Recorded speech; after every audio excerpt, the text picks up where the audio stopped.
자, 우리 오늘 그 설교 제목을 한번 읽어보도록 하겠습니다. 다 같이 한번 읽어볼까요? 시작. 죄가 무뎌지면 생기는 현상. 네, 죄가 무뎌지면 생기는 현상이라는 주제를 가지고 말씀을 함께 나누도록 합니다. 요즘같이 죄가 평범한 시대를 맞이하는 시대가 없는 것 같아요. 너무 평범해서요. 이제 이게 악의 평범함이다라고도 이야기할 정도로 너무 평범해졌어요. 각 나라가 이제 전쟁도 있지만 또 각자의 자기네의 이익을 위하여 가지고 나라를 문을 걸어 잠그고 이제 이타적이지를 않습니다. 이기적인 사건으로만 자신들의 삶을 또는 국가를 운영해 나가고 있어요. 이게 너무도 심한 정도가 되어서 이제는 서로가 서로를 이해해주는 그런 시대가 아닌 것 같아요. 너무도 슬픈 시대를 맞이하고 있지 않나 그렇게 생각합니다. 그런데 저와 여러분들이 읽었던 오늘 본문이 바로 그런 죄가 무뎌지면 생길 수밖에 없는 그런 현상들을 가득 담고 있습니다. 오늘 우리가 그 구약 성경을 보았는데 말씀을 보았는데요. 말씀 우리가 간략하게 제가 잠깐 소개를 하고 이 말씀 속에 어떻게 죄가 무뎌져서 그 어떻게 현상으로 우리 삶 가운데 스며들고 드러나는지를 한번 우리가 자세히 살펴볼 겁니다. 그리고 덧붙여서 우리의 삶은 어떨까? 우리의 삶도 여전히 이와 같지 않을까라는 생각을 합니다. 그래서 이 현상을 만약에 우리 삶 가운데 드러나거나 눈여겨 보여질 때 우리는 빨리 해야 될 일들이 있어요. 그래서 하나님께 돌아와야 돼요. 하나님 앞에 기도하며 하나님 앞에 온전히 회개하며 나아가야 될 줄 믿습니다. 자, 오늘 본문을 잠깐 한번 살펴보도록 할게요. 오늘 본문은요, 만 2년 후에라는 이야기합니다. 만 2년 후에라는 앞에 이야기를 담고 있죠. 그렇다면 만 2년 전에 어떤 일이 있었냐라는 거예요. 만 2년 전에. 그것은 보면 여러분들 13장을 한번 자세히 한번 볼 필요가 있습니다. 13장 1절에 보면 그 후에라는 말이 또 연결이 되어 있어요. 오늘 여러분과 제가 봤던 말씀은 23절인데 23절에는 만 2년 후에라는 그 사족이 달고 있지만 또 13장 전체를 보고 1절을 보니까 그 앞에 또 뭐라고 있어요? 그 후에라는 이야기가 또 담고 있어요. 그러면 이 이야기는요, 2년 전부터 아니 더 거슬러 올라가서 이 일의 시작이 되었다는 것을 살펴볼 필요가 있습니다. 이 이야기는요, 사실은 언제서부터 되어졌냐면요, 사무엘하 11장서부터 시작이 돼요. 사무엘하 11장에 보면요, 그 해에 돌아와, 여기도 또 시작이 되죠. 그 해가. 그래서 그 해라는 건 뭐냐면 전쟁 시기가 돌아온 겁니다. 이스라엘은요, 전쟁을 할 때, 그 중동 지방은요, 그들이 이제 그 곡식들이 굉장히 필요하기 때문에 그 곡식을 추수하는 시간이거나 그 열매를 맺는 시간엔 전쟁을 안 해요. 그래서 곡식이 없고 아무것도 없는 추운 그 시기라든지 땅에 열매가 없는 그 시에 전쟁을 합니다. 그래서 그 시기가 돌아왔다라는 거예요. 그러니까 전쟁할 시기라는 것은 뭐냐면 각 중동에 있는 사람 전쟁하려는 나라들끼리 규정을 했어요. 그래서 자기네들끼리 열매 맺는 그 시간엔 전쟁을 안 하고 열매를 맺지 아니하고 땅에 황폐한 그 시절 때 전쟁을 하자. 그래서 이제 그 시절에 전쟁을 하는 겁니다. 근데 그 시절에 어떤 거였냐면은, 이 다윗이 통일을 하고, 다윗이 왕이 됐어요. 사울이 죽고 난 다음에, 다윗이 이제 왕이 되고 난 다음에, 각 나라들을 이제 다 점령하기 시작을 합니다. 그래서 이스라엘이 가장 이제 강력하게 되었을 때, 주변 국가들이 너무도 무서워하는 시기가 되어버린 거예요. 그 후에 이제 어떤 시기가 됐냐면, 11월 11장에 보니까, 전쟁을 시작을 했는데, 그 시작 전쟁에 다윗은 참관하지가 않았어요. 원래 전쟁들은요, 참관을 할 때 왕들이 먼저 앞장서야 돼요. 그런데 11장에는 왕이 앞장서지 않았습니다. 그 이유가 뭘까요? 왕이 안 나가도 전쟁이 가능할 것이다라고 다윗은 생각을 한 거예요. 그리고 그 날에 이 다윗은 이제 그 왕궁에서 그 시간을 보내게 된 겁니다. 그런데 이제 왕궁에서 시간을 보내다가 이 왕이 밤에 일어났는데 밤에 일어나가지고 그 왕궁 안을 걷다가 바깥을 내다봤는데 왕궁 바깥에 어떤 한 집이 주목하게 된 거죠. 눈에 들어오는 거예요. 그런데 어여쁜 아가씨가 거기서 목욕을 하고 있는 거예요. 밤에. 그러니까 그 여인이 밤에 달빛에 맞아서 목욕을 하는 그 모습이 다윗에게는 너무도 매력적이었던 겁니다. 그래서 자기도 모르게 그 여인을 불러다가 동침을 하게 됐어요. 근데 알고 봤더니 그 여인이 누구였냐면 자기 지금 전쟁에 나가 있는 장수 중에서 가장 자기가 총애하고 있는 그 장수의 아내였던 거예요. 그래서 범죄를 저질렀잖아요. 어떤 범죄를 저질렀어요? 십계명의 10번째 범죄를 저지른 겁니다. 내 이웃의 것을 탐내지 말라라고 하나님께서 십계명의 못을 박았거든요. 근데 그 탐내지 말라라는 것은 그 중에서 가장 이제 핵심적인 거면 내 이웃의 아내를 탐내지 말라도 포함되어 있는 거예요. 그러다 보니까 지금 다윗은 어디에 지금 거슬린 거죠? 율법에 이제 저촉이 된 거예요. 그런데 그것을 감추려고 이제 그 장수, 다시 말하면 그의 남편의 장수를 어떻게든 뭐 좀 해보려고 설득도 해보고 어떤 방법을 다 찾아보려고 했는데 그것을 그 방법이 적용되지가 못했어요. 그러다 보니까 결과적으로 나중에 전쟁터에 나가서 적군에 의해서 인위적으로 죽임을 당하게 하는 그런 방법을 써서 그 남편을 죽이게 됩니다. 그러고 난 다음에 밧세바라는 그 아내를 자기 아내로 삼게 돼요. 그래 이 불법을 저지르게 된 거죠. 살인이라는 죄도 저질렀죠. 거기다가 또 어떤 거예요? 남의 여인을 탐내지 말라고 그랬는데 또 탐내게 되는 이 두 가지의 율법을 저촉하게 됩니다. 그 일들이 이제 일어나고 난 다음에 이제 몇 년이 지난 이후에 13장 여러분들과 제가 보는 그 말씀이 일어난 거예요. 그러니까 그 후에라는 거는 뭡니까? 다윗이 밧세바를 취한 이후에 범죄를 저지른 이후에 그 악한 일들을 저지른 이후에 이 일이 일어났다라는 얘기입니다. 다시 말하면요. 우리가 생각하는 이 죄는 그것으로 끝나는 것이 아니에요. 자기가 회개하고 자기가 그것을 덮은 것으로 인하여서 죄가 완전히 소멸되거나 끊겨져 나가는 것이 아닙니다. 그 죄는요, 내가 알지 못하는 곳에서 암약하면서 성장을 하고 있더라는 거예요. 그런데 오늘 그 13장이 어떻게 그 죄가 성장하는지를 아주 단적인 예로 보여주는 사건이 일어나게 되는 겁니다. 13장을 잠깐 보도록 할게요. 1절에 보니까 그 후에 일이 있는데 다윗의 아들 압살롬에게 아름다운 누이가 있대. 압살롬은 누구냐면요. 다윗의 셋째 아들이에요. 근데 그 아들의 누이가 있는데 여동생이죠. 이름이 다말이라고 합니다. 근데 이 다말이 있었는데 이 다말을 누가 좋아했냐면 다윗의 첫째 아들이 좋아해요. 이게 말이 안 되는 거죠. 자기의 동생이잖아요. 여동생. 그런데 알고 봤더니 엄마가 틀려요. 아버지는 같은데 어머니가 틀린 거예요. 그러니까 첫째 아들, 그러니까 첫째 아들이 암논이라는 사람과 그리고 압살롬과 다말은 같은 그 남매인데 이 엄마가 틀린 거죠. 암논의 엄마와 압살롬의 엄마가 틀린 거예요. 그런데 이 암논이라는 첫째 형이 이 압살롬의 여동생을 너무도 사랑하는 거예요. 그런데 그 사랑이 진실된 사랑이 아니라 다시 말하면 욕정적인 사랑이에요. 육신적인 사랑만 하는 거예요. 그의 모든 정신적인 사랑을 하고 그 정신적인 사랑을 했다는 건 어떤 겁니까? 그 여인을 지켜줄 수 있는 은혜가 있는 거예요. 그래서 우리가 사랑했다라는 표현 가운데 이것이 육체적이냐 정신적이냐 아니면 포괄적이냐라고 우리가 들어서 봤을 때는 가장 핵심적인 건 뭐예요? 그 사람을 지켜줄 수 있는 마음이 있으면 어떤 겁니까? 이것은 영과 육이 혼재된 그런 진짜 그 사랑인 거예요. 그래서 여러분들이 결혼하거나 또 사랑을 해가지고 어떤 열매를 맺을 때 이것이 혼재되어 있는 사랑인 거예요. 지켜주는 사랑. 그런 사랑인 겁니다. 그래서 사랑한다라고 이야기할 때 가장 핵심적인 건 뭐예요? 지켜주느냐 안 지켜주느냐. 배려가 있느냐 없느냐. 이것을 따져봐야 돼요. 그것이 없는 사랑이라는 것은요. 그것은 절대적 사랑일 수가 없어요. 그 육체적 사랑으로 하나로 남을 수밖에 없습니다. 그러니까 그것으로 여러분의 평가 기준으로 삼으셔야 될 것 같아요. 오늘 보니까 이 암논은요. 그렇게 지켜주고 싶은 사랑이 아니었어요. 다시 말하면 욕정적인 사랑이었다라는 겁니다. 그런데 이 사람이 그 다말이 처녀이므로 어찌할 줄을 몰랐다라는 거예요. 왜냐하면 그 안에 율법이란 법이 있는데 그 법을 어겨가면서 사랑할 수 있는 것이 허락되지를 않았다라는 거예요. 그래서 이 사람이 해결하지 못했는데 그 여인을 볼 때마다 우라로 막 이제 마음속에서 화병이 일어난 거예요. 그래서 2절에 보니까 막 그 우라로 병이 나기 시작합니다.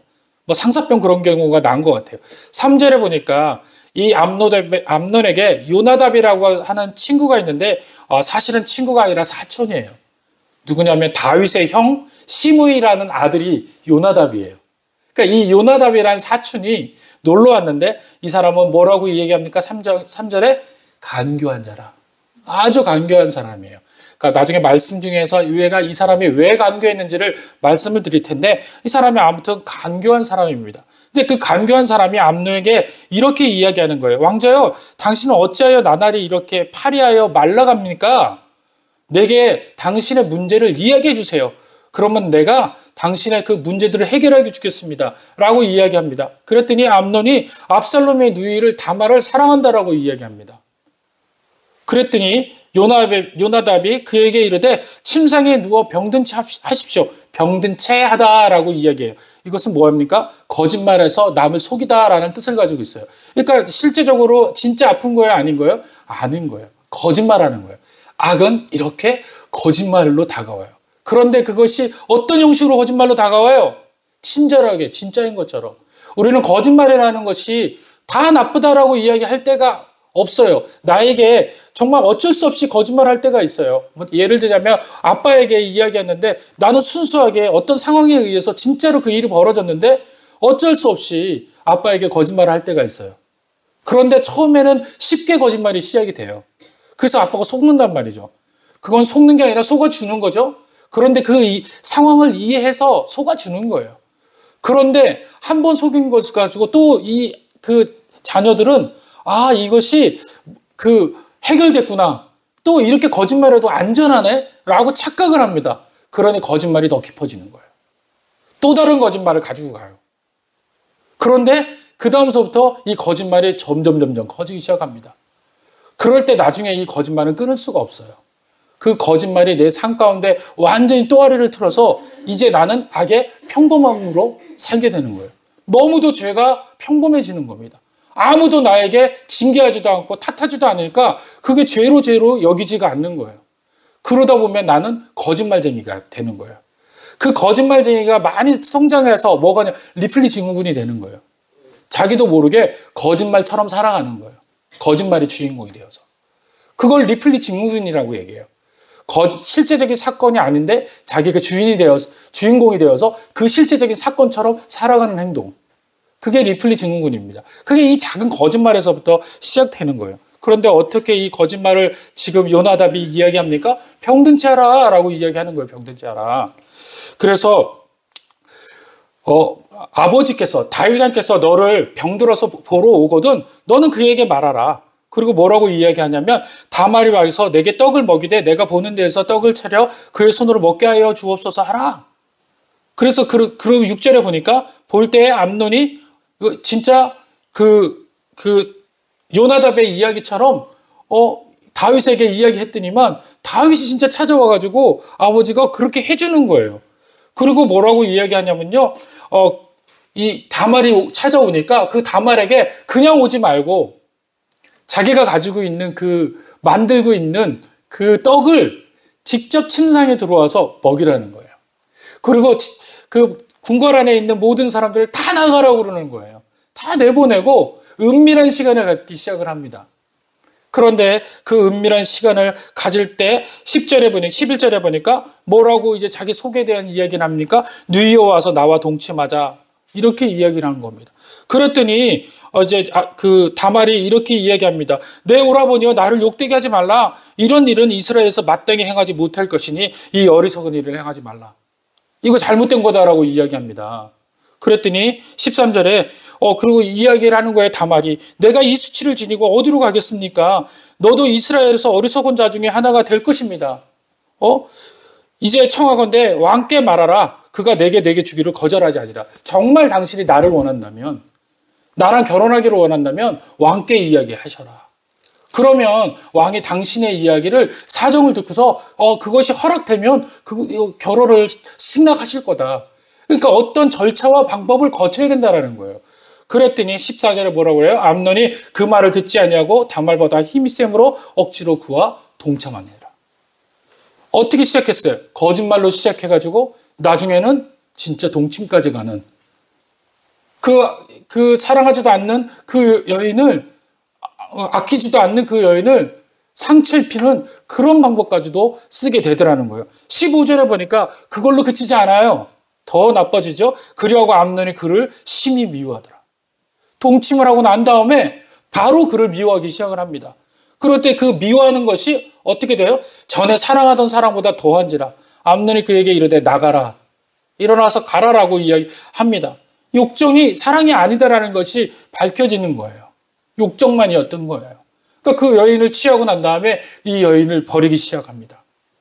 그랬더니 다말이 그 악보다 더한 악을 네가 가지고 있다라는 거예요. 가지고 있던 선한 마음이 너에게는 아예 없었다라고 이야기를 합니다. 그리고 난 다음에 21절에 이 소식을 누가 들어요? 왕이 들어요. 왕이 듣는데 어떻게 이야기합니까? 왕이 심히 이 모든 일을 듣고 심히 노하니라. 그걸로 그쳐요. 화가 나고 그거에 대해서 부르부르 떨면서 그것에 애통해하지만 그것으로 끝나고 말아버렸어요. 왜 끝나고 말았을까요? 그 앞장에 이미 11장에 어떤 일이 벌어졌어요. 자기도 밧세바라는 여인을 불법적으로 사랑을 하고 불법적으로 그 여인을 점거했거든요. 그러니 자기 스스로도 그런 범죄함에 있었는데 자기 아들이 그 범죄함을 똑같은 범죄함이 일어났으니 그 범죄함에 대해서 노할 수는 있지만 징계할 수가 없어요. 그 이유가 뭡니까? 만약에 암논을 징계하게 되면 그 징계의 화살은 누구에게도 돌아가야 돼요? 자신에게도 돌아가요. 자기도 징계해야 되는 거예요. 그런데 그 율법을 만약에 자기 아들에게 적용을 하면 그 율법대로 자기도 적용받기 때문에 그 적용을 피하기 시작을 한 겁니다.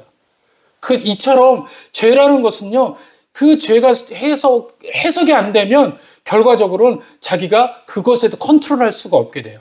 그래서 우리 모두 스스로가 그 죄에 대해서 하나님 앞에 회개함을 가지고 그 상대해야 될 줄 믿습니다. 믿습니다. 그래야지 자녀에게도 또 누군가에게도 그 죄에 대한 부분들을 우리가 관용할 수 있는 거예요. 자기가 해결받지 못했는데 어느 누구를 관용하고 해결해 줄 수가 없는 겁니다. 죄를 해결하려면 나부터 하나님 앞에 나와서 해결함 받아야 된다는 거예요. 그 일이 있은 후에 얼마가 됐다는 거예요? 만 2년 후에. 그런데 그 윗절에 22절에 압살롬의 마음이 살짝 보여져요. 다 같이 한번 읽어봅시다. 시작.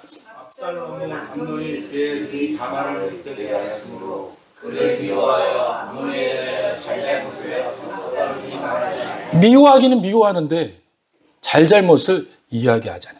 가장 무서운 사람이에요. 마음속으로 미워하고 겉으로 드러나지 않는 사람. 뭐 하는 거예요? 칼을 갈고 있는 거예요. 복수하려고 갈고 있는 거예요. 그런데 그 일이 있은 후에 어떻게 된 거예요? 2년이 지난 거예요. 여기서부터 이제 여러분과 제가 풀어야 될 숙제, 말씀으로 돌아가도록 하겠습니다. 그렇다면 우리 안에서 죄가 평범해지고 죄가 무뎌지면 우리 안에 뭐가 일어날까요? 먼저는요, 회개할 기회를 놓치고 말아요. 회개할 기회를 놓치거나 심하면 그 죄에 대해서 인지를 못해요. 시간이 지나가면 지나갈수록 죄가 굳어져 가기 시작한다는 거예요. 그리고 죄가 커져 버려요. 내가 감당을 못한다는 거예요. 그리고 이것이 두 번째고요. 첫 번째는요, 죄가 작았을 때는 작은 죄이기 때문에 회개할 수가 있어요. 죄가 점점 커지면요, 회개할 기회를 놓쳐요. 용서 구할 시간을 놓쳐버린다는 거예요. 그러니까 죄가 더 커지기 전에 빨리 용서를 구해야 돼요. 회개해야 되는 겁니다. 오늘 여기서 우리가 보아야 될 단어가 있는데 다 같이 따라합시다. 만 2년 후에. 만 2년 후에라는 걸 기억하셔야 돼요. 여기서 많이 보면은 하나님께서 왜 이렇게 이 가정들을 내버려 두시지? 왜 방치하시지? 하나님은 원래 이렇게 선하신가? 왜 이들에 대해서 잘잘못에 대해서 징계하시지 않으시지? 라고 이야기하실 수도 있어요. 그러나 하나님께서는 어떤 걸 원하시는 겁니까? 따라합시다. 회개, 용서, 구하기를 원하시는 거예요. 만 2년이라는 시간은요, 회개할 수 있는 기회를 주시는 거예요. 용서할 수 있는 기회를 주시는 거예요. 하나님께서 참고 기다리고 계시는 거예요. 하나님께서 징계하면 너무도 큰 일들이 벌어지니까 기다리시는 거예요. 스스로가 와서 해결받기를 원하는 거예요. 만 2년 후에라는 것은 그 이유가 있습니다. 그럼 이 만 2년 후에라는 것은 누구에게 먼저 적용이 돼야 돼요? 암논에게 적용이 돼야 돼요. 암논에게. 만 2년 동안 암논이 만약에 가가지고 지속적으로 자기 책임을 지려고 하는 시간으로 삼았다면 아마 압살롬과 다말이 마음이 풀어졌을지도 몰라요. 마음이 풀어졌을 거예요. 그런데 그 시간을 잃어버립니다. 암논이 자신의 죄를 깨닫고 다말에게 용서를 구하고 또 관계를 회복할 충분한 시간이었는데도 불구하고 그 시간을 버려버렸어요. 그리고 잃어버린 시간을 통해서 어떤 일들이 벌어지냐면요. 자기가 회개할 수 있는 그 시간들을 잃어버리게 돼요. 그리고 또 어떤 것이 되냐면요. 그 회개할 시간을 잃어버리는 것이 정당화가 되어버리니까 자기 스스로가 교만해져 버려요. 아, 이 작은 이런 큰 일들이 이렇게 해결되는 거 보니까 시간을 내버려둬도 이게 해결되는 거 보니까 아무 일도 안 일어나는 거 보니까 내가 왕자라서 그렇구나. 자기 권력에 대한 심취하게 돼요. 그래서 자기 권력 때문에 이루어지는 사건이라고 착각을 하게 됩니다. 그리고 어떻게 돼요? 또 한 가지는 뭐예요? 다윗의 징계가 없는 것에 대해서 너무도 기쁜 마음을 가지고 있어요. 아니 이런 일 정도 되면은 징계할 텐데 그런 일을 안 해요. 그 이유를 2년 동안 느껴보니까 어떤 일이 벌어진 거예요? 아버지가 나를 징계 안 하는 이유를 알게 되는 거예요. 그 이유는 뭐예요? 아버지도 그런 일을 하셨기 때문에. 만약에 나를 징계하면 아버지 스스로도 징계를 받을 거예요. 이걸 이용하게 되는 거예요. 암논은 점점 시간이 지나가면 지나갈수록 회개의 시간보다는 어떤 거예요? 더 악의 구렁텅이로 들어가게 되는 거예요. 더 악이 짙어지기 시작을 하게 되더라는 겁니다. 이걸 우리가 각성해야 될 시간으로 삼아야 돼요. 죄와 거짓은요, 점점 그 크기가 커지고 넓어지고 두터워지는 겁니다. 그래서 죄를 성경에서 뭐라고 표현하냐면 암이다라고 얘기하는 거예요. 암이요, 적었을 때는 도려낼 수 있지만 점점 커면요, 이것이 여러 곳에서 다 진화돼서 다른 곳을 또 암덩어리로 발전시키게 된다는 겁니다. 죄와 암은 같다라고 이야기를 하는 겁니다. 근데 이것으로 끝났을까요? 여러분, 뒤에 보니까 압살롬은 어떻게 됐어요? 이 시간 동안 그 앞에 뭐라고 써 있습니까? 암논에 대하여 잘잘못을 말하지 아니하고 그를 미워했다라고 이야기했잖아요. 그 미워함이 뭘로 지금 커지고 시작한 거예요. 2년 동안. 증오로 커져서 살인으로 커지기 시작을 합니다. 죄가 자라나고요. 또 어떤 것이 압살롬에게 자리 잡게 됐냐면요. 공의와 정의가 없다라고 여겨지는 거예요. 여기 이 나라에 공의와 정의가 없는 거예요. 왕도 그걸 내버려 두고 아무렇지도 않다라고 이야기하니까 스스로 자기가 공의와 정의를 지키는 자가 되려고 노력을 하게 돼요. 이제 압살롬은 이제 이 빌미로 인해서 자기가 스스로 공의를 지키는 자라고 삼게 되는 겁니다. 또 다른 죄가 이제 압살롬으로 연결되어졌어요. 압살롬은 이 일로 인하여 가지고 자기의 일도 아니었잖아요. 자기 동생의 일인데 이제 자기가 이제 그 일에 가장 앞장서는 사람이 되어서 이제 죄에 앞장서는 자가 되어버린 거예요. 이렇게 죄는요, 형제간의 전이가 되어서 암처럼 다른 부위로 전이가 되는 것처럼 또 압살롬에게도 전이가 되어서 압살롬도 이제 죄로 여기지 않은 평범함 속에 꿈꾸듯이 이렇게 나아가게 되더라는 겁니다. 그렇습니다. 회개를 놓치거나 회개 기회를 놓치게 되면요, 내 주위에 있는 사람에게도 죄가 전이되는 거예요. 그렇기 때문에 여러분, 저와 이 시간 이 죄가 내 마음속에 더욱더 평범해지지 아니할 수 있도록 회개하며 하나님 앞에 나아가는 저와 여러분 되기를 간절히 원합니다. 또 한 가지는 뭐냐면요, 하나님께 의뢰하지 않아요. 첫 번째는 뭐라고 얘기했죠? 회개의 기회를 놓친다라고 말씀드렸고, 두 번째는요, 하나님에 의뢰하지 않는다라는 거예요. 하나님에 의뢰하지 않는다라는 것은 뭐냐면 총기가 사라진다라는 거예요. 영적으로 둔감해진다라고 이야기하는 겁니다. 암논이 다윗을 속였어요. 그리고 다말을 취했죠. 그런데 압살롬이 아버지를 속여요. 오늘 여러분들 본문을 이야기하죠. 압살롬이 아버지를 속여요. 암논을 죽이게 되죠. 그런데 이 속이는 것이 똑같아요. 암논이 아버지를 속이는 방식과 압살롬이 아버지를 속이는 방법이 너무도 똑같은 거예요. 그런데 이것을 누가 속아요? 다윗이 속아요. 다윗이 분명히 그 앞에서 암논을 통해 가지고 속았어요. 그러고 난 다음에 그것을 분개했다라고 이야기합니다. 그러면 영적인 사람이라면 다시는 자녀들의 이런 거짓에 속지 아니해서 민감할 텐데 뒤에 가서 또 누구에게 속아요? 압살롬에게 속아요. 총기가 사라져버린 겁니다.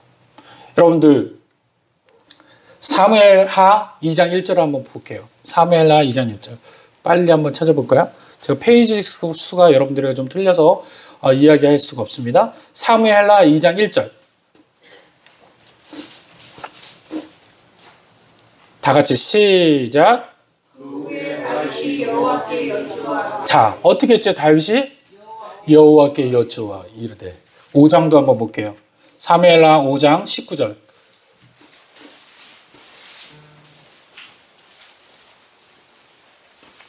다 같이 시작. 다윗이 여호와께 여쭈어 이르되. 뭐라고 했다고요? 다윗이 여호와께 여쭈어 이르되. 그런데 오늘 본문에는요, 다윗이 여호와께 여쭙다라는 말이 나오지를 않고 있어요. 이 이야기는요, 11장 이후와 이전으로 돌아가야 돼요. 11장 전에는요, 다윗은 늘 하나님께 여쭈는 사람이었습니다. 자신의 모든 전쟁 가운데서 하나님 앞에 여쭈었어요. 사무엘 8장 14절에는요, 다윗이 하나님께 여쭈었더니 하나님께서 다윗에게 어디로 가든지 여호와께서 이기게 하셨다. 모든 것을 승리하게 하셨다라고 결론을 짓고 있어요. 어떻게 했을 때? 여쭈었을 때. 그리고 또 7장에서도 봤을 때는요, 다윗이 기도했더라라고 이야기하고요. 5장에 보니까요, 다윗이 왕이 되더라, 왕이 될 것이다라고 이야기합니다. 다윗이 어디 가든지 승리하고 왕이 되고 또 하다못해 곰과 사자를 이기게 하는 그 하나님을 찬양할 때 그 다윗은 어디에 있었어요? 기도의 자리에 있었고 하나님께 여쭈는 자리에 있었어요. 물어보는 자리에 있었어요. 그런데 오늘 본문에는요, 하나님을 여쭙지가 않습니다. 자기의 생각 그대로, 자기의 방법대로, 자기에게 느껴지는 대로 행하고 말아요. 지금 분명히 앞에서 다말과 암논의 그런 사건이 벌어졌다면 하나님 앞에 들고 나가가지고 회개하고 하나님 앞에 주여 내가 이렇게 암묵적으로 일들이 벌어지고 영적으로 민감해지고 총기가 사라졌습니다. 하나님 저에게 지혜를 주셔야 될 것 같아요. 제가 우리 가정에 지킴이로 살려고 했는데 이것이 안 됩니다. 도와주세요. 철저하게 자기가 잘못됐다는 걸 나가야 하는데 그렇지 않습니다. 같은 방식으로 죄에 대해서 속임을 당했는데도 불구하고 둔감하고 알지 못하는 그런 상황에 빠지고 말았다는 겁니다. 죄가 무너지면요, 하나님께 나아가지도 의뢰하지도 않아요. 따라서 성도는 죄가 우리를 덮치고 장악하려 할 때 순간순간 하나님께 기도하며 나아가야 의뢰해야 합니다. 자, 옆에 있는 그 성도에게 이야기합시다. 하나님 앞에 나아갑시다. 하나님 앞에 의뢰합시다. 예. 저와 여러분은 하나님 앞에 의뢰하는 자가 되시길 원합니다. 에레미야 29장 11절에는 이렇게 이야기합니다. 그러면 너희가 나에게 부르짖어 와서 내게 기도하면 내가 너희들을 들을 것이다. 너희가 온 마음으로 나를 구하면 나를 찾을 것이요 나를 만나리라. 이렇게 이야기합니다. 에레미야 33장 3절에 보니까 너는 내게 부르짖으라. 내가 내게 응답하겠고 내가 알지 못하고 크고 임무한 일을 내게 보이리라. 아멘. 이게 하나님께 부르짖어야 되는 거예요. 그리고 그것으로 구약만 우리가 보면 그건 구약에 있는 일이야 이렇게 끝날 수도 있지만 신약에 한번 보면 마태복음 7장 7절에 보니까 예수님께서도 이렇게 이야기합니다. 너희들이 기도할 때 구하고 찾고 두르리라 라고 말씀하시는 거예요. 아멘. 그래서 기도는요, 하나님 앞에 나와서 가장 큰 은혜들을 경험하고 내가 죄로 나아가지 않게 할 수 있는 하나님의 안전장치심을 믿으시길 바랍니다. 그래서 저와 여러분들이 죄가 우리 삶 가운데서 스며들어서 왕노릇 하기 전에 우리는 하나님 앞에 의뢰하는 사는 저와 여러분 되기를 원합니다. 그리고 죄는 모든 것을 평범하게 만들고 받아들이게 해요. 세 번째는 죄는 모든 것을 평범하게 만들고 받아들이게 한다는 겁니다. 압살롬은 자신이 저지르는 죄, 살인에 대하여 나름대로 정당화합니다. 어떻게 정당화해요? 내가 공의와 정의를 내가 할 거야. 우리 가정 중에서 누가 할 수도 없어. 왕도 스스로 그 공의와 정의를 내려놓으셨어. 그렇기 때문에 내가 공의와 정의의 이름으로 그 암논을 처단할 거야. 이것은 율법에 있는 거야. 10계명 중에서 10계명의 마지막 계명이 분명히 남의 것을 탐내지 말라라고 얘기했는데, 내 이웃을 탐내지 말라고 했는데, 내 이웃의 아내를 탐내지 말라고 했는데 여인을 탐냈으니 내가 이것을 두고 볼 수가 없다라는 거예요. 더더욱 레위기 20장 17절에는요, 민족 앞에서 끊어진다라고 얘기했어요. 자기의 자녀들, 또 자기의 그 여동생이나 또 아버지의 딸들을 그렇게 욕정적으로 아프게 했을 경우에는 민족 앞에서 끊어질지라 그가 죄를 담당하리라, 이렇게 레위기서 2장 17절에 이야기하고 있어요. 그래서 죄로 여기지 않는 절차와 형식을 갖추지 않고 스스로 심판자 판단관이 되어버리는 판단을 누가 내립니까? 압살롬이 내려버리기 시작해요. 이제 내가 판단자가 된 거예요. 다시 말하면 하나님 앞에 의뢰하고 있어요, 안 하고 있어요? 역시 안 하고 있어요. 역시 안 하고 이제 자기도 모든 것을 평범하게, 이 죄 가운데 자기의 몸을 던져서 자기 스스로도 평범하게 되어져 버립니다. 암논도 마찬가지예요. 2년 전 자신의 저지른 악한 일을 아무렇지 않아 해요. 죄책감이 없어요. 압살롬이 분명 분노하고 있을 것이라고 보았는데 그런 생각도 안 하고 있습니다. 그리고 무장해제를 해요. 그리고 오늘 본문에 여러분들 한번 볼까요? 28절 다 같이 한번 읽어봅시다. 시작. 압살롬이 이미 그의 종들에게 명령하여 이르기를 너희는 이제 암논의 마음을 술로 즐겨. 거기까지요. 여러분들 생각해 보세요. 암논이 압살롬의 집에 들어올 때 어떻게 들어와야 돼요? 두렵지 않을까요? 압살롬이 어떻게 할 것이다라고 예측해야 되는 거 아니에요? 적어도 자기가 한 짓에 대한 생각을 한다면. 그런데 너무도 당당한 거예요. 그러고 난 다음에 어떤 일들을 해요? 마음이 뭘로 했다고요? 술로 즐거워할 때. 아니, 어느 정도 용감해야 그 자기가 잘못한 집에 들어와서 술로 마음이 즐거워하고 무장해제를 할 수 있다는 거예요. 죄에 평범할 때 그렇게 될 수 있는 거예요. 아무렇지도 않는 거예요. 자기가 무슨 죄를 저질는지 깨닫지 못합니다. 그냥 아무렇지도 않는 거예요. 즐거워하는 거예요. 오늘 보니까 지금 이 압살롬은요, 암논은요, 자기의 그 잘못한 것도 생각지도 못하고 마음의 술과 즐거운 사람으로 육신적인 길을 이미 걸어온 사람이에요. 그러니까 죄가 완전히 그 삶 가운데서 평범해져 버린 사람이 되어버린 겁니다. 다윗은 어떤 거예요? 31절 한번 볼까요? 다윗 시작. 왕이 곧 일어나서 자기의 옷을 찢고 땅에 드러놓고 그의 신하들은 다 옷을 찢고 무장한. 여기 보니까 옷을 찢고 땅에 드러놓고 막 한탄만 하고 통곡하며 슬퍼하고 있어요. 악이 평범이 돼버린 거예요. 이 악이 들어오고 지금 누가 죽었을지도 모르는 겁니까? 자기 왕자들이 다 죽었을지를 모르면 예전에 같았으면 다윗은 어땠어요? 하나님 앞에 나아가서 기도하고 하나님이 일이 어떤 것입니까? 자기 때문입니까? 이야기했을 텐데 그러지 않고 육신적인 방법을 택한 거예요. 슬퍼하고 통곡하고 울며 그것에 대해서 자기의 그것을 막 드러내고 있어요. 자기의 슬픔만을 드러내는 그런 사람이 되어버린 겁니다.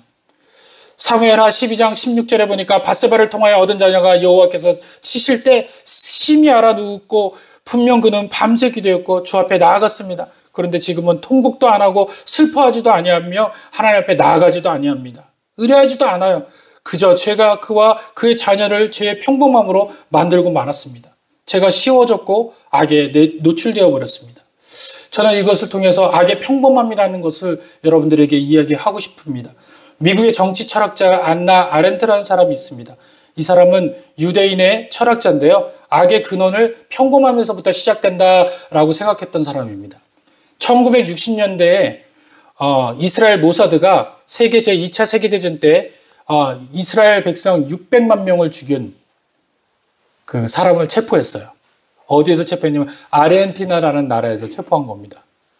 그런데 체포해가지고 법정에 세웠는데 이 사람의 많은 사람들이 이제 그 법정에 많은 사람들이 전 세계에서 다 온 거예요. 이스라엘로 이제 잡아왔어요. 이스라엘에 이제 심판대에 서는데 세계 각국에 있는 사람들이 다 온 거예요. 이 아이만이 얼마나 지독한 사람일까?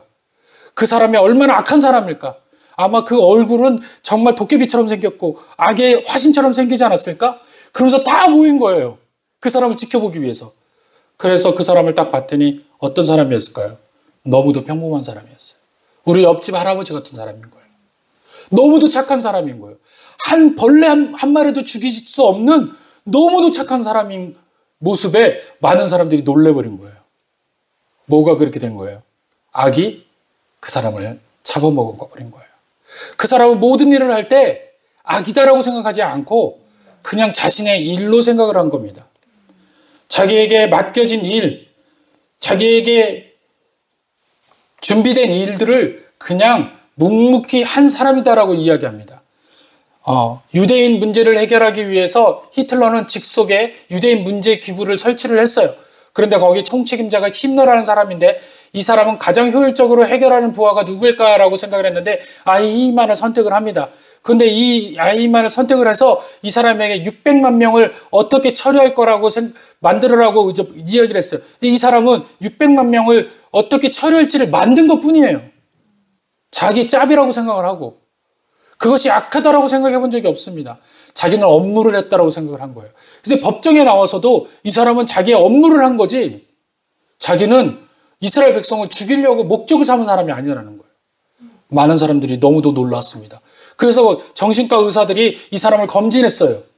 그런데 뭘로 나왔을까요? 지극히 정상으로 나왔어요. 오히려 정신병을 검진했던 의사들이 두려워한 거예요. 이 사람이 정상이면 우리는 뭐지? 우리가 비정상인가? 이 정도로 심각하게 했다라는 겁니다. 무엇을 이야기합니까?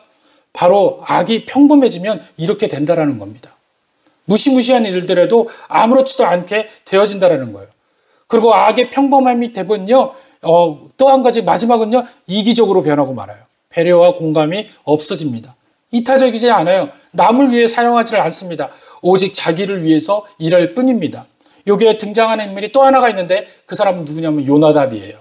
요나답이라는 사람은 아주 못된 사람이었습니다. 여러분들 3절에 보니까 간교한 자라고 이야기하는데 이 간교한 것뿐만 아니라 이기적인 사람이에요. 냉혈함인 겁니다. 자기밖에 모르고요. 아무런 감정이 없어요. 여러분들 32절에 33절 이 32절을 보면 다윗이 암논이 죽는다라고 이야기를 하는 사람이 누구예요? 바로 이 요나답이에요.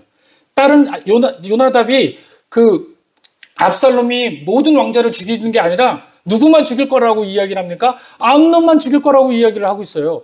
그런데 이 암논이 누구였어요? 가장 친한 사촌이었어요. 그런데 암논이 죽는다라는 이야기할 때도 평온했고요. 암논이 죽었어도 평온하고요. 거짓말을 자기가 넣어서 그가 그렇게 부풀려진 삶을 살았는데도 일말의 양심도 없고 책임도 없습니다. 그리고 왕에게 그렇게 이야기하는 거예요. 아무런 단서도 없고 마음도 없듯이. 너무도 이기적인 인간입니다. 공감이라는 것은 전혀 없는 그런 인간인 거예요. 이렇게 없어지고 말게 됩니다. 이렇게 없어지고 이 사람만 공감을 못하냐? 그렇지가 않아요. 압살롬도 마찬가지예요. 2년 동안 치밀하게 준비한 끝에 여동생의 복수를 이뤄냈죠. 그리고 압살롬은 어떻게 됩니까? 마지막 장으로 한번 볼까요? 37절 다 같이 한번 읽어볼게요. 시작. 압살롬은 도망하여 부수와 너니올의 아들 갈매에게 갔고 다윗은 날마다 그의 아들로 말미암아 슬퍼하니라. 너무도 이기적인 압살롬을 볼 수 있습니다. 압살롬은요, 자기가 저지른 죄에 대해서 책임을 느끼지 않습니다. 그것에 의해서 아버지로부터 징계받아야 되는 것을 허락하지 않고 어떻게 해요? 도망을 가버려요. 자기 동생을 위해서 그랬는데 자기 동생도 내버리고 도망갑니다. 어디로 도망갔다고요? 그술로 도망가요. 그술이 누구냐면요, 압살롬의 어머니의 고향이에요. 압살롬의 어머니의 고향. 그 고향의 달매는 누굴까요? 외할아버지. 외할아버지에게로 도망을 가요. 그런데 이 그술이라는 땅은 뭐냐면요, 우상 숭배가 가득한 땅입니다.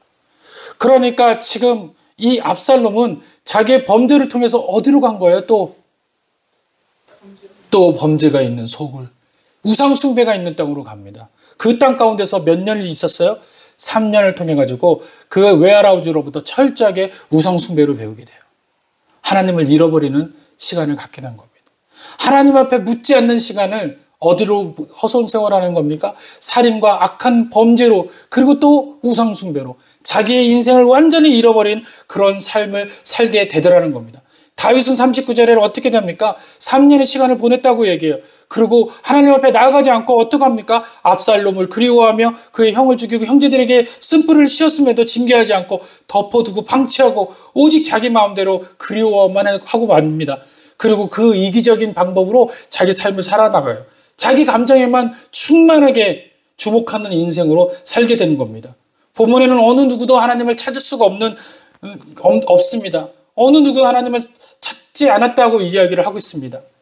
여러분, 죄는 나쁜 일을 이야기하는 게 아니에요. 죄는 나쁜 일을 한 것을 죄로 하지 않습니다. 성경에서 죄는요, 하나님을 떠난 상태를 죄로 규정하고 있습니다. 이들은 지금 죄 아래에 있는 것입니다. 모두 고통 중에 있는 것이고요. 다윗은 큰아들을 죽고 한 아들은 망명 중이고 암논은 회개에 무지했고 압살롬은 우상의 땅에서 우상으로 물들어 있습니다. 요나답은 어떤 기독에도 이 여기 이외에는 나타나지도 않아요. 로마서 1장 28절에서 31절은 이렇게 우리에게 경고하고 있습니다. 또한 그들의 마음에 하나님 두기를 싫어하며 하나님께서 그들을 그 상실한 마음대로 내버려 두사 합당치 못한 일을 하게 하셨으니 곧 모든 불의 추악, 탐욕, 악의가 가득한 자요, 시기, 살인, 분쟁, 사기, 악독이 가득한 자요, 수근수근하는 자요, 비방하는 자요, 하나님께서 미워하시는 자요, 능욕하는 자요, 교만한 자요, 자랑한 자요, 악을 도모하는 자요, 부모를 거역하는 자요, 우매한 자요, 배역하는 자요, 무정한 자요, 무자비한 자라. 바울이 이렇게 죄가 무뎌진 인생을 꼬집고 있습니다. 우리는 이러한 삶이 살게 되는 것이 아니라 하나님께서 함께하는 삶, 하나님을 모시고 사는 인생이 되기를 오늘 이 시간 여러분들에게 축복합니다. 축원드립니다. 죄에 무뎌진 인생 되지 않길 원합니다. 성령께서 각성시킬 때 말씀 붙잡고 살아가시길 원합니다. 오늘 이 시간 여러분들의 이 이야기는요, 하나님께서 우리에게 주신 메시지예요. 이 지금 죄가 무뎌진 세대에 살고 있는 우리에게 마지막 이야기를 하고 계시는 겁니다. 오늘 이 말씀대로 오늘 하나님께서 우리에게 조명할 때 그것을 우리는 뭐라고 하냐면 스포트라고 이야기해요. 하나님은 우리에게 죄를 조명하는 이유는요, 죄를 통해서 우리가 잘못되고 가는 길을 기억하게 하시는 목적이에요. 돌아오길 목적입니다. 징계하는 것이 목적이 아니에요. 회개해서 하나님 자녀 삼게 하기 위한 것인 줄 믿습니다. 오늘 이 시간 저와 여러분들 오늘 이 말씀으로 우리에게 조명할 때 하나님께 돌아가는 저와 여러분 되기를 간절히 원합니다. 기도하겠습니다.